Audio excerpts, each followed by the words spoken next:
când s-a stinge lumina, apoi tu rescrie cumva din cioburi rămase de-aseară, ce-au spart o tăcere mai grea.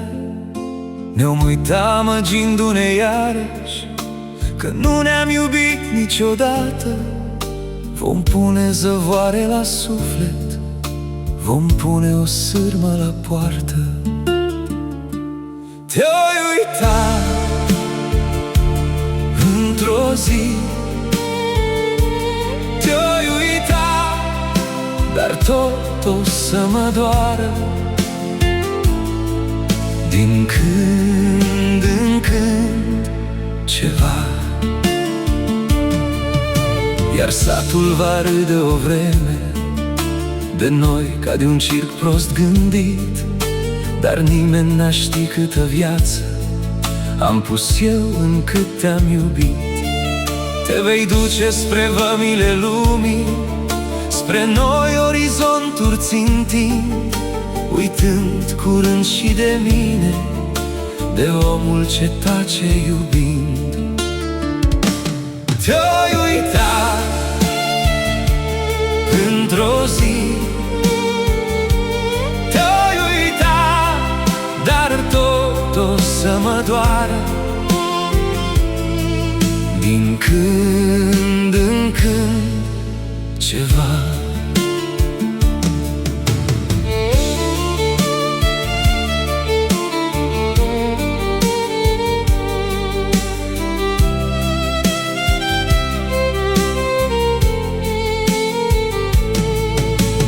Chiar nu vom ști niciodată cum am fi fost de-am fi fost doi oameni trăgând cu iubire de aceeași bucată de rost.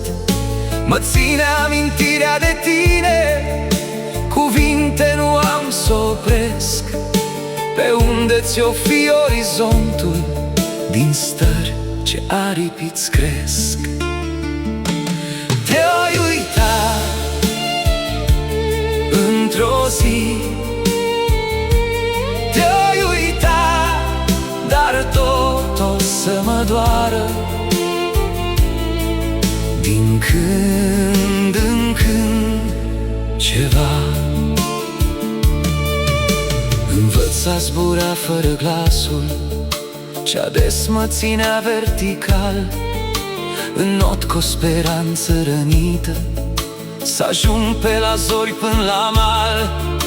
Aș vrea să-mi întorc primăvara și poate învăț să înfloresc, cu toate că încă mă tem să iubesc. Te-ai uita într-o zi, te-ai uita, dar tot o să mă doară.